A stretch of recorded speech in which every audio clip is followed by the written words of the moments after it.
శ్రీ మహాగణాధిపతయే నమః. శ్రీమాత్రే నమః. మాచిరాజ్ భక్తి ప్రేక్షకులందరికీ నమస్కారం. మాఘ అమావాస్య, మౌని అమావాస్య, భౌమ అమావాస్య సందర్భంగా ఎలాంటి విధి విధానాలు పాటిస్తే సమస్త శుభ ఫలితాలు చేకూరతాయో ఈ వీడియోలో మనం తెలుసుకుందాం.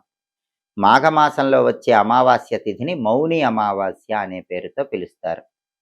ఈ మౌని అమావాస్య ఫిబ్రవరి 17వ తేదీ మంగళవారం వచ్చింది. మంగళవారం అమావాస్య కలిసి వచ్చింది కాబట్టి దాన్ని భౌమ అమావాస్య అనే పేరుతో కూడా పిలుస్తారు.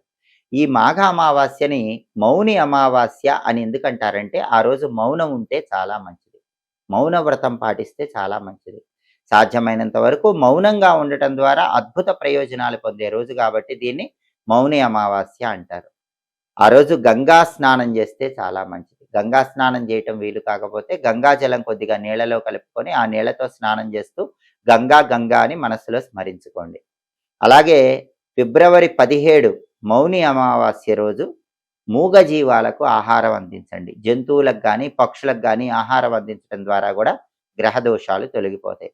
శివుడికి ఆరాధన చేయటం, విష్ణుమూర్తిని ఆరాధన చేయటం ద్వారా కూడా ఆ రోజు విశేషమైన శుభ ఫలితాలు కలుగుతాయి. ప్రధానంగా సూర్యుడికి అర్ఘ్యం ఇవ్వాలి. అమావాస్య అంటేనే సూర్యుడు ఆవిర్భవించిన తిథి. మౌని అమావాస్య సూర్యుడికి చాలా ఇష్టమైన రోజు కాబట్టి ఆ రోజు అందరూ కూడా రాగి చెంబులో నీళ్లు తీసుకొని ఆ నీళ్లలో ఎర్ర చందనము లేదా కుంకుమ కలిపిన అక్షింతలు, ఎర్ర పుష్పాలు వేసి తూర్పు వైపు తిరిగి ఓం సవిత్రే నమః అని 12 సార్లు చెప్తూ 12 సార్లు అర్ఘ్యం ఇవ్వండి. ఆ అర్ఘ్యం నీళ్లు మొక్కలో పోయండి. సూర్యుడికి అర్ఘ్యం ఇస్తే మౌని అమావాస్య రోజు అద్భుత ఫలితాలు కలుగుతాయి. మౌని అమావాస్య రోజు కొన్ని దానాలు ఇవ్వటం ద్వారా విశేషమైన ప్రయోజనాలు కలుగుతాయని కూడా పురాణాల్లో చెప్పారు. మౌని అమావాస్య రోజు ఎవరైనా సరే గుప్త దానం చేస్తే చాలా మంచిది. అంటే రహస్యంగా దానం ఇవ్వాలి. రహస్యంగా ఇవ్వటం అంటే మీరు ఇచ్చిన దానం గురించి ఎవరికి చెప్పకూడదు. అలా దానం ఇస్తే మంచిది. మౌని అమావాస్య ఏ దానాలు ఇవ్వాలంటే మంచం దానం ఇవ్వచ్చు, ధాన్యం దానం ఇవ్వచ్చు, వస్త్రాలు దానం ఇవ్వచ్చు, ధనం దానం ఇవ్వచ్చు, పాదరక్షలు దానం ఇవ్వచ్చు. వీటిలో ఏవి దానం ఇచ్చినా సరే మీ జాతకంలో సూర్యుడు శని బలంగా ఉంటారని జ్యోతిష శాస్త్ర గ్రంథాల్లో చెప్పారు. చాలామందికి జాతకంలో దోషాల వల్ల పెళ్లిళ్ళు ఆలస్యం అవుతూ ఉంటాయి. అలాంటి వాళ్ళందరూ కూడా ఫిబ్రవరి 17వ తేదీ మౌని అమావాస్య రోజు గోధుమలు, బెల్లము, నెయ్యి ఎవరైనా పంతులు గారికి వీలైనంత దానం ఇవ్వండి. మంగళ దోషాలు తొలగిపోతాయి, పెళ్లిళ్ళు జరుగుతాయి, మంగళప్రదం మీ జీవితం మారిపోతుంది. అలాగే ఎవరికైనా జాతకంలో పితృదోషాలు, పితృశాపాలు ఉంటే వంశాభివృద్ధి జరగదు.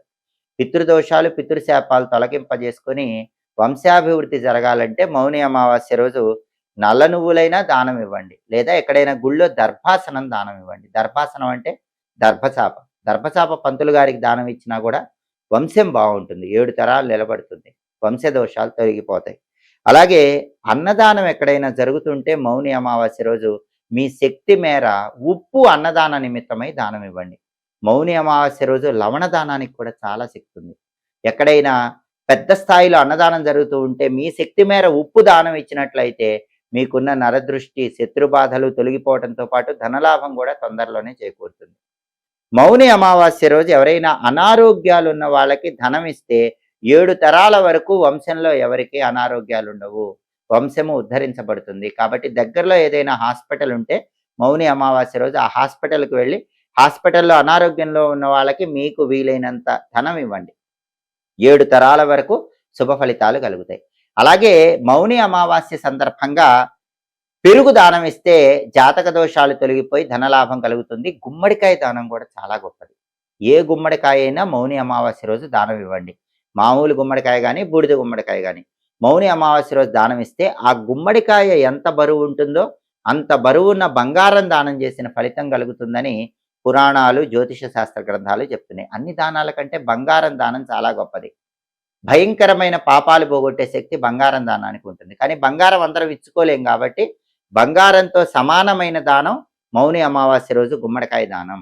గుమ్మడికాయ దానం ఇస్తే అది ఎంత బరువు ఉంటుందో అంత బరువున్న బంగారం దానం చేసిన అద్భుతమైన ఫలితం కలుగుతుంది. అలాగే పూజలు ఏం చేయాలంటే ఫిబ్రవరి 17 మాఘ అమావాస్య, భౌమ అమావాస్య, మౌని అమావాస్య రోజు శివాలయంలో వీరభద్రుడిని దర్శనం చేసుకోండి. వీరభద్రుడికి వీరభద్రుడికి అర్చన కానీ అభిషేకం కానీ చేయించుకోండి. వీరభద్రుడి ఆలయం శివాలయంలో లేకపోతే కాలభైరవుడిని దర్శనం చేసుకోండి. శివాలయంలో కాలభైరవుడికి 21 గాని, 24 గాని, 27 గాని, 36 గాని మినపగారెల మాలికను, మినపగారెల దండను సమర్పించండి. కాలభైరవుడికి ఆ దండ మౌని అమావాస్య రోజు సమర్పిస్తే శత్రుబాధలు, దృష్టి దోషాలు వీటన్నిటి నుంచి సులభంగా బయటపడవచ్చు. అలాగే భద్రకాళి అమ్మవారి ఆలయ దర్శనం కూడా మౌని అమావాస్య రోజు అద్భుతమైన ఫలితాలను ఇస్తుంది. భద్రకాళి అమ్మవారికి కుంకుమార్చన చేయించుకోవటం, అమ్మవారికి 21 నిమ్మకాయలు కానీ, 54 నిమ్మకాయలు కానీ, 108 నిమ్మకాయలు కానీ తీసుకొని ఆ నిమ్మకాయల దండ సమర్పించడం ద్వారా భద్రకాళి అమ్మవారి అనుగ్రహం కలిగి భయంకరమైన శత్రుదోషాలు, బ్లాక్ మ్యాజిక్లు, దృష్టి దోషాలు, ఎదుటి వాళ్ళ ఏడుపు, అనారోగ్య సమస్యలు వీటన్నిటి నుంచి బయటపడి సమస్త శుభ ఫలితాలను సిద్ధింపజేసుకోవచ్చు. అలాగే ఎవరైనా సరే ఈ మాఘ అమావాస్య, భౌమ అమావాస్య, మౌని అమావాస్య రోజు వాళ్ళ రాశిని బట్టి దానం ఇస్తే కూడా ఇంకా అద్భుతమైన ప్రయోజనాలు కలుగుతాయి. మేషరాశి వాళ్ళు ఫిబ్రవరి 17 మాఘ అమావాస్య రోజు గోధుమలు కానీ, నువ్వులు కానీ దానం ఇవ్వండి. వృషభ రాశి వాళ్ళు బార్లీ గింజలు కానీ, చక్కెర కానీ దానం ఇవ్వండి. మిథున రాశి వాళ్ళు ఆకుపచ్చ రంగు వస్త్రాలు దానం ఇవ్వాలి. కర్కాటక రాశి వాళ్ళు పాలు, పెరుగు, బియ్యం, పంచదార వీటిలో ఏదైనా దానం ఇవ్వాలి.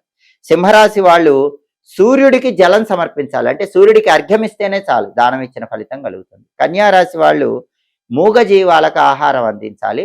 పప్పు ధాన్యాలు దానం ఇవ్వాలి. తులారాశి వాళ్ళు తీపి పదార్థాలు దానం ఇవ్వాలి. వృశ్చిక రాశి వాళ్ళు రాగి లోహంతో చేసిన వస్తువులు, అంటే రాగి వస్తువులు, రాగి పాత్రలు దానం ఇవ్వాలి. ధనుస్సు రాశి వాళ్ళు బెల్లము, తేనె సీసా దానం ఇవ్వాలి. మకర రాశి వాళ్ళు నలుపు రంగులో ఉన్న వస్తువులు దానం ఇవ్వాలి. కుంభరాశి వాళ్ళు ఆవ నూనె, ఇనుప వస్తువులు వీటిలో ఏదైనా దానం ఇవ్వాలి. మీనరాశి వాళ్ళు దుప్పట్లు కానీ, పసుపు కానీ, చందనం కానీ దానం ఇవ్వాలి. కాబట్టి గ్రహ దోషాలు, నక్షత్ర దోషాలు పోవాలంటే మీ జన్మరాశిని బట్టి లేదా నామరాశిని బట్టి మౌని అమావాస్య రోజు ఈ ప్రత్యేకమైన దానాలు ఇచ్చినట్లయితే సమస్త శుభ ఫలితాలను సిద్ధింపజేసుకోవచ్చు. మౌని అమావాస్య తప్పకుండా వీలైతే నదీ స్నానం చేయండి. నదీ స్నానం చేసే ముందు ఇంట్లో స్నానం చేసి నదికి వెళ్ళి నదిలో స్నానం చేయాలి.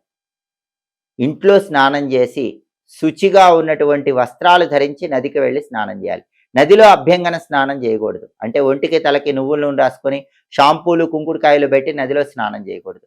నదిలో కేవలం మునకలు వేసే స్నానమే చేయాలి. నదీ స్నానం అద్భుత ఫలితాలు ఇస్తుంది.